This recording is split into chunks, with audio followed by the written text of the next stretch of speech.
మీ ఇల్లు ఎప్పటికీ పటిష్టంగా ఉండాలనుకుంటున్నారా? కాన్ లైఫ్ కెమికల్‌తో ఇది సాధ్యం. ఈ నంబర్‌ను సంప్రదించండి. ఆయన పెద్ద మనిషికి మేము కూడా నలిగిపోయామండి అని చెప్తా ఉన్నాం. సీటు కోల్పోయి. అలాగే ఈ పరిస్థితుల్లో వర్మ గారు కూడా ఇంత బలమైన నాయకుడయ్యండి. ఇంత బలమైన నాయకుడయ్యండి. త్రిముఖ పోటీ నుంచి ఆయన ఇండిపెండెంట్‌గా పోటీ చేసే సత్తా ఉండి వ్యక్తి కూడా. ఎందుకంటే నేను ఉదాహరణకి మనం ప్రత్యర్థి పార్టీలైనా ఇదే త్రిముఖ పోటీ అయినా కానీ ఇంతే గౌరవిస్తాను వర్మ గారికి, గుర్తుపెట్టుకోండి. ఎందుకంటే మనం ఈరోజు కలిసి పనిచేస్తున్న పొత్తు ధర్మం ప్రకారం.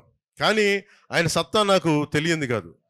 ఆయన సమర్థత, ఆయన ప్రతిభ, ఆయన వ్యక్తిత్వం, ఆయన నిలబడేతనం, ఆయన లీడర్షిప్ ఎబిలిటీ నేను సంపూర్ణంగా అర్థం చేసుకున్నాను. ఆయనతో ఒకటే మాట కూర్చొని చెప్పాను, మీకు ఇంతకు ముందు ఏదైనా సరే చిన్నపాటి పొరపక్షాలు ఉన్నా కానీ వాటందరి తరపున మనస్ఫూర్తిగా నేను క్షమాపణలు చెప్తున్నాను. దయచేసి మీరు ఏమాత్రం మీకు ఇబ్బంది కలిగించే ఏదైనా అంశాలు ఉండుంటే గతంలో జరిగి ఉంటే మనస్ఫూర్తిగా మీరు క్షమించండి అయ్యా. ఎందుకంటే నేను తగ్గడం మీద ఉంటాను. ఎందుకంటే నాకు ప్రజలు బాగుండాలంటే నేను ఒక అడుగు వెనక్కి వేయడానికి, ఒక అడుగు తగ్గడానికి నేను సంసిద్ధంగా ఉంటాను. నేను కోరుకున్నది కూడా ఇది చాలా చాలా కీలకమైంది. పెద్ద మనసుతోటి రాష్ట్ర ప్రయోజనాలను దృష్టిలో పెట్టుకొని చంద్రబాబు నాయుడు గారిని ఆయన చెప్పింది విని అర్థం చేసుకొని ఆయన ఒకటే చెప్పారు నాకు. ఆయన పదవుల గురించి ఏమి చెప్పినా, ఎమ్మెల్సీ అన్న మంత్రివర్గం అన్న నేనేం మాట్లాడలేదు, వాటన్నిటిని నేను ఆశించలేదు. మా చంద్రబాబు నాయుడు గారు చెప్పారు, ఆయన చెప్పిన గీత నేను దాటను అని చెప్పి మనస్ఫూర్తిగా పెద్ద మనసుతోటి ఈరోజు పోటీ నుంచి తప్పుకొని నన్ను అభ్యర్థిగా నిలబెట్టి ఇక్కడ 1,00,000 ఓట్ల మెజారిటీతో గెలిపించే బాధ్యత నాది అని చెప్పి ఆయన పెద్ద మనసుతో చెప్పడం చాలా చాలా ఆనందం వేసింది. సో దీంట్లో చాలా కీలకమైంది, ఆయన మర్యాదకి భంగం కలగనివ్వను. మీకు ఇదే చెప్తున్నాను.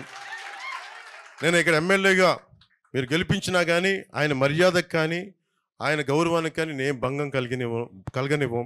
అలాగే మన పొత్తు ధర్మానికి ప్రతి మండలంలో ఉన్న ప్రతి తెలుగుదేశం నాయకులకి, ప్రతి బీజేపీ నాయకులు కూడా మీ గౌరవానికి, మీ అధికార దీనికి నేనేం భంగం కలగనివ్వం. అందరం కలిసి పనిచేద్దాం, సమస్యల మీద ఉమ్మడిగా పోరాడదాం.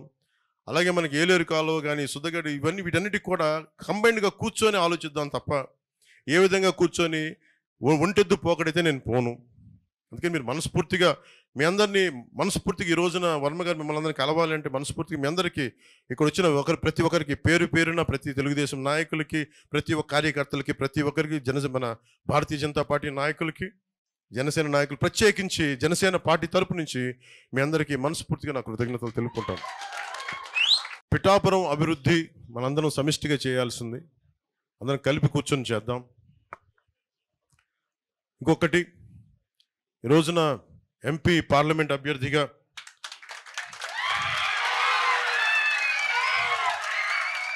తంగెళ్ళ ఉదయ్ శ్రీనివాస్ గారిని జనసేన పార్టీ తరపు నుంచి నిల్చోబెడుతున్నాం. జనసేన వర్మ గారు పాపం ఎంత త్యాగం చేశారు, మేము కూడా మా త్యాగాలు చెప్పాలి కదా మీకోసం. మేము ఎంత చేసాం. నన్ను పెద్ద నాయకులు మన భారతీయ జనతా పార్టీ పెద్దలందరూ అడిగారు ఢిల్లీలో, మాకు పార్లమెంట్ సీట్లు కావాలి అవి చెప్తే నేను చెప్పాను, నేను కుదించుకుంటాను, మీరు ఉండాలి పొత్తులో, ఆంధ్రప్రదేశ్కి మీరు రక్షణ కల్పించాలి అని తగ్గించుకుంటూ వచ్చాను. దాంట్లో భాగంగానే 3 సీట్లు అదనంగా కూడా మన భారతీయ జనతా పార్టీకి ఇవ్వాల్సి వచ్చింది. అంటే ఇవన్నీ ఎందుకు చెప్తున్నానంటే 3 పార్లమెంట్ల నుంచి 2 పార్లమెంట్లకు వచ్చాం. మనకి బందరేమో బాలశౌరి గారు, కాకినాడేమో మనకి తంగెళ్ళ ఉదయ్ శ్రీనివాస్. కాకపోతే అతను తంగెళ్ళ ఉదయ్ శ్రీనివాస్ అంటే కూడా నేను టీ టైమ్ శ్రీనివాస్ అని పిలుస్తాను. అంటే ఇది ఎందుకు చెప్తున్నానంటే ఇతన్ని చాలామందికి అనుకోవచ్చు ఈయన ఎందుకు పెట్టాను, దేనికి పెట్టాను అంటానికి.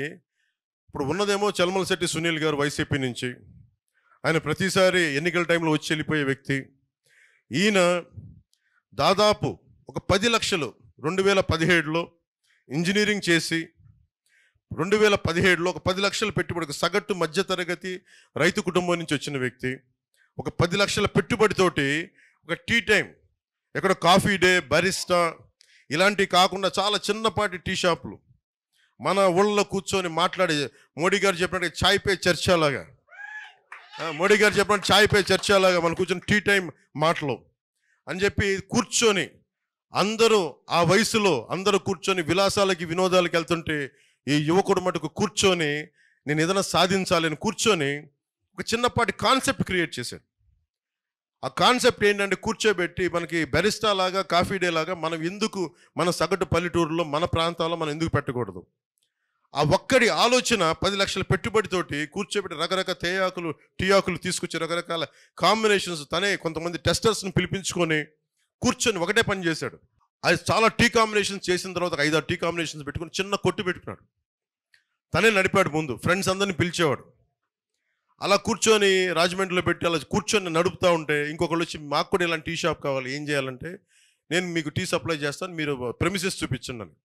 అలా స్టార్ట్ చేసిన 2017లో ఈ రోజున అది భారతదేశం మొత్తం మీద ఇంక్లూడింగ్ నేపాల్తో సహా, భవిష్యత్తులో ఇది దుబాయ్లో కూడా ఈరోజు అడుగుతూ ఉన్నారు, బంగ్లాదేశ్ దాకా వెళ్ళింది.